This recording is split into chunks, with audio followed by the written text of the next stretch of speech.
Hey, let's talk about money and class.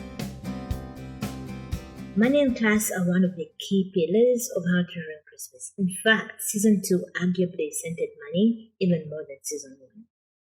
Money affects Valencia and Boss's relationship with each other and with their kids. Money also comes into play with Beauty, her deadbeat dad Edmund, and Dinero. In some peripheral way, we also see it affecting Lydia and Temba's relationship as well as Tumi and Kaya's. Let's dive into some general things about money that came up. We don't talk about money. You see, this is what I'm talking about. Nobody in this family ever fucking talks to one another, and it's bullshit. What's this language? No, Timber. We just don't talk about money. The reasons are many. One of them is the way money just affects everything. It's not a simple discussion at all.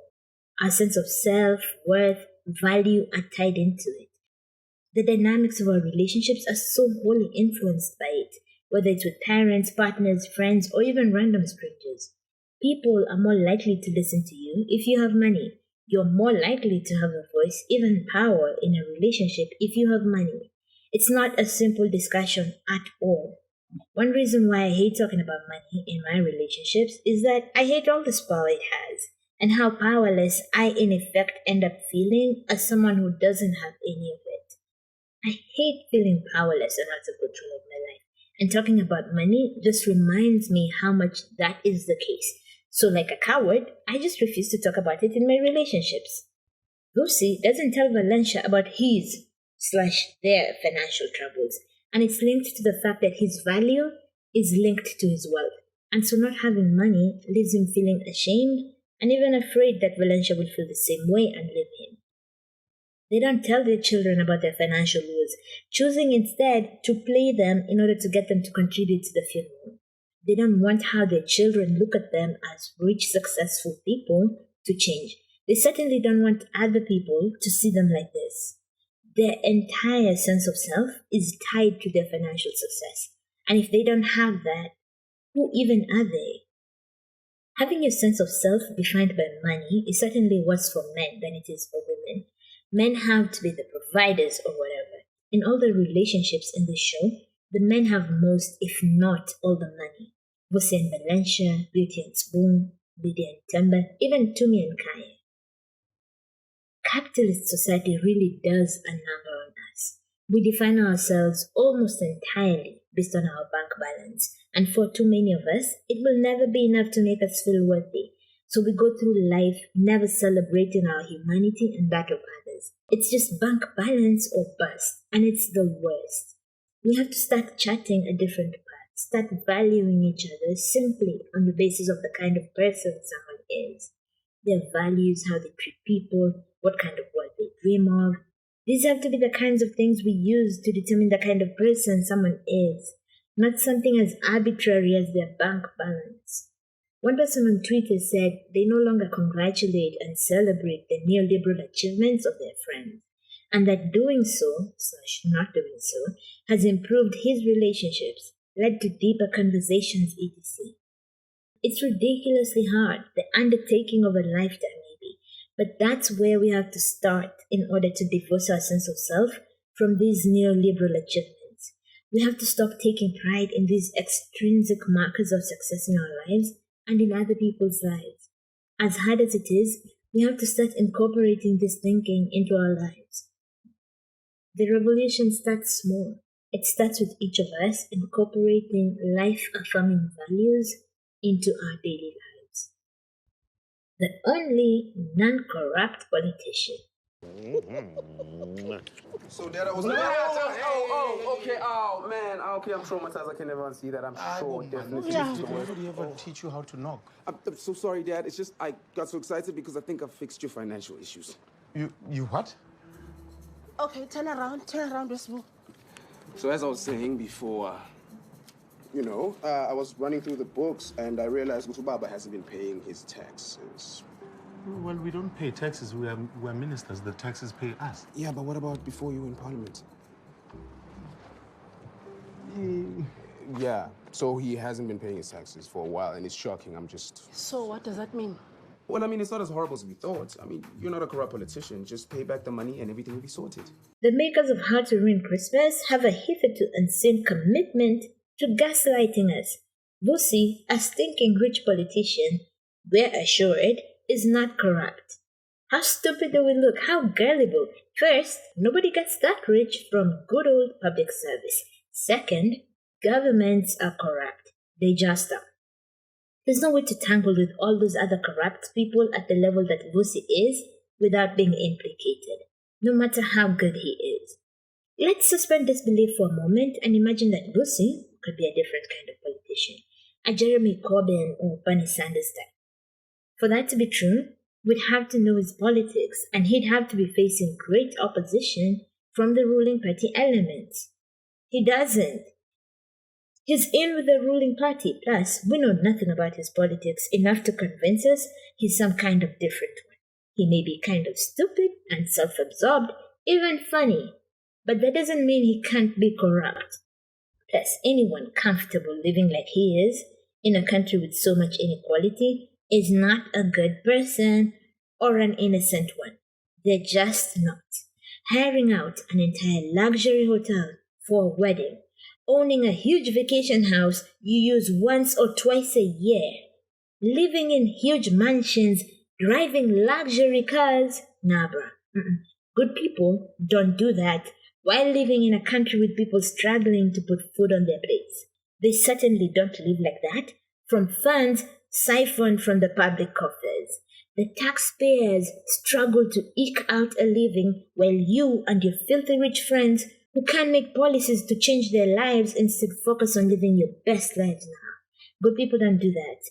Non-corrupt politicians don't do that. Can we talk about how the show asks us to feel sorry for, or at the very least be concerned about the financial future of some multi-millionaire or billionaire? Even worse, a politician and on African soil? Like, how now? Every time I found myself feeling even a little worried about them, I'd pinch myself and go like, fuck that! Stop it! Don't be poor. There's nothing worse than being seen as poor. Hey, look, everything will be fine. It's not gonna be fine. No, not like I was saying. Listen, we're not that poor. We're poor, but only until... Valencia has a hilarious meltdown when she finds out their accounts have been frozen while Vusi is under investigation. She cries, wondering if they are Cello's poor, and Vusi rushes in to reassure her, insisting that they are not Cello's poor yet. When everyone at the crematorium finds out they're broke, Valencia quickly says, "Do not paint us with the same brush of poverty." Your old lady at Haken just broke. Broke? Wait, what? No. We are not broke. Do not paint us with the same brush here, poverty. After the pastor declines to officiate the funeral because the church was robbed, Valencia, Vusi, his aunt Prue talk about the options available to them under the circumstances. Valencia suggests they pitch a tent. And Prue gets big mad, saying, "Are you crazy? We can't pitch a tent here. We'll be the laughingstock of the community. They'll think we're poor." It never ceases to amaze me how looking poor, or people thinking you're poor, is one of the worst things that can happen to someone in capitalist society. It's doubly interesting to me, as a mostly poor person. When Prue said the neighbors would laugh at them, I thought back to that wide shot of their village. The surrounding houses are literally huts. Then there's this towering mansion. And these people think the neighbors will think they're poor? What do rich people think poverty is? People may think you're broke, but not poor. Poor is a whole other thing. Hell, Twala poor is still richer than most people's rich. I'm convinced rich people don't know what poverty really is. I mean, Valencia thought downgrading was moving into a mansion without an indoor pool. Rich people are locked up in their huge mansions, completely cut off from what real life is like. Our society despises, loathes the poor. There's literally nothing you could do in this society that's worse than being poor. You could be a rapist, a pedophile, a mass murderer. All of that is preferable to not having that magic paper that assigns value.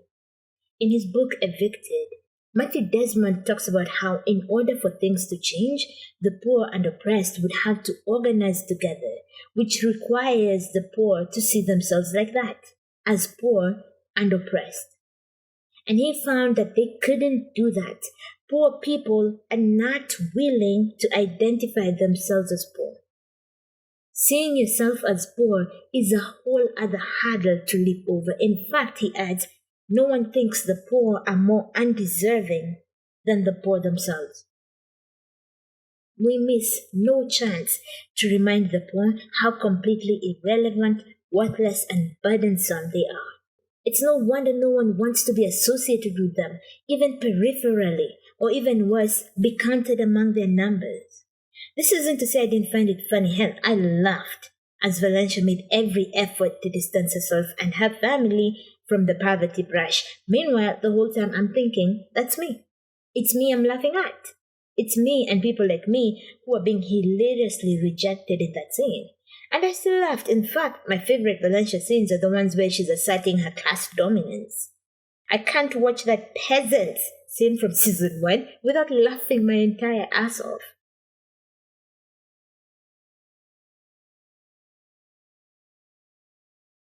Yet I wonder, what must it be like to know that your life is the worst thing that could happen to someone? Does this count as laughing with or at the poor? Who knows? Who knows? Money belongs to men. I touched on this earlier on, as well as in a separate video on love and romance. All the money in this show belongs to men. Vusi makes the money in the Vusi Valencia thing. Valencia only figuratively runs shit. Vusi makes the money and largely controls it. So much so that Valencia didn't know for months that they had serious money problems. I never had what Beauty does for a living. We know Sbu does some accountant stuff, and he makes all the money, evidenced by the fact that he's the one paying the expensive London rent. I also have no idea what either Temba or Lydia do, but we know Temba has money. We also know his family is the one that's loaded, given that we know nothing about Lydia's family. Hell, we don't even know her maiden name, which is a rant for another time. Tumi is a sommelier. I hope I said that right. But we know that she's not rolling in dough, as evidenced by the fact that she needs her miles in order to go to Mauritius on vacation. Kaya, on the other hand, is moneyed. Nigga drives a Porsche, recently put a down payment on a house he wants to buy, and he could readily afford to pay for a vacation for 3 to Mauritius. Plus, did you see his house? I mean, it was mostly just a kitchen, but he's doing alright. They also live in his house. He's definitely richer than Tumi by far. So money belongs to men, except with Deneo, who has her own money, however little, and she doesn't depend on a man, any man, for financial support of any kind. That woman is standing on her own 2 little feet. All she has is her, and she's holding her down. So you can imagine my shock when the writers in their infinite wisdom decided to take away her money and give it to that louse Edmund. All of her fucking pension gone to bribe Edmund. They took money from the only woman with her own money on the show and gave it to the worst piece of scum that show ever saw. What on Lizzo's interwebs was that? And you better not say some bullshit about how she loves her daughter so much she was willing to give up decades worth of her pension. Because that wasn't it. Y'all could have written anything. Anything in the entire world. And you chose to punish the only woman with her own money by taking it all away. That's misogyny. That's what that is. That's all that is. It's also a deliberate move to make a woman who wasn't rich to begin with even more precarious in her fucking old age. Fuck all of you. She didn't deserve that.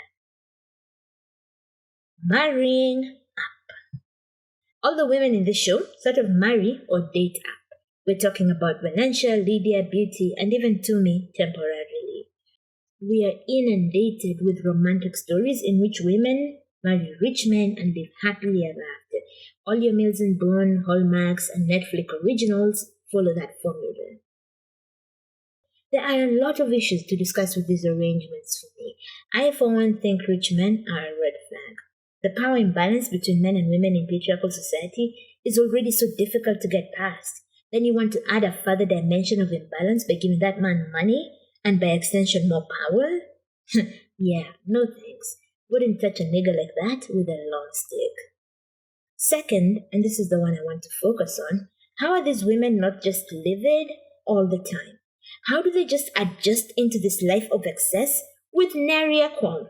Like, how do you move from being closer to poverty than wealth, like beauty, to this insane world where people hire out luxury hotels for weddings and own vacation mansions they use twice a year and not feel like pulling all your hair out all the time? I got this scholarship for a year, all expenses paid, with activities to boot. My first week there, I oscillated between awe and burning rage in the pit of my stomach. Every night we spent at some luxury hotel being wined and dined and driving around in air-conditioned buses left me feeling guilty and resentful. This one time we had these fancy lunchboxes wrapped in black ribbons, and I was so disturbed by the high life I was living, I kept those black ribbons for months after to remind myself how it felt. This one time a billionaire, a whole dollar billionaire, dropped by and took people out for drinks. And I was so disgusted by the sight of him, I just went to hang out in my air-conditioned hotel room by myself. All being surrounded by wealth did, besides make my life easier than it had ever been, was remind me that we could all have this. Everyone could have this, but a few rich people hoard all of it. I went to the dentist for the first time as an adult that year. Like, I just walked in and set up an appointment, and that was it, because I had insurance courtesy of the scholarship. This could be everyone's life. Access to healthcare, good food, a roof over your head. This could be everyone, but a few millionaires and billionaires are holding it all. I can't get over how I went a whole year without worrying about money. Like, I can't even explain what that's like. Just having money to pay for shit without worrying that this month you'll not be able to pay for something. A whole year of not having heart palpitations about money and meeting your daily needs and then some. Everyone should have that. Thoughts of how privileged I was were never far from my mind. Guilt, resentment, and anger were never far. How is it then that in these love stories, people just join the wealthy class and feel nothing about their lives? I don't know. Maybe I'm just a better person than most. Or maybe I knew this was just a trip. A brief vacation before I went back to my poor life. And it was. I'm back to worrying about money and knowing I can't go to see the doctor just because I'm not feeling well. Why don't all the beauties of the world go through this? I mean, marrying a rich man has no guarantees. You could, with a strike of a pen, be restored to your poor factory settings. Then what? I don't get it.